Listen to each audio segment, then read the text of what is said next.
বড় ভাই তুমি কি বুঝতেছো?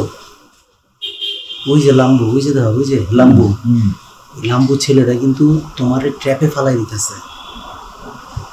একটু চিন্তা করে সে কিন্তু তোমার ট্র্যাপে ফালাই দিতেছে। তুমি আমার কথা বুঝতেছো? মনোযোগ দিয়া শোনো।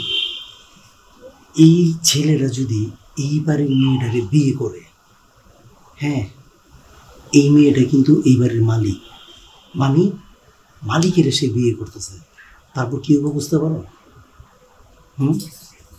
এই মেয়েটা হচ্ছে এইবারের অর্ধেক মালিক। যদি ফুয়াদ তারে বিয়ে করে তাহলে কিন্তু ফুয়াদ ভবিষ্যতে এইবারের মালিক হবে। যদি ফুয়াদ এইবারের মালিক হয়, তোমার দুর্দশাটা কি অবস্থা হবে তুমি একটাবার চিন্তা করে দেখো, শুধু একটাবার চিন্তা করে দেখো।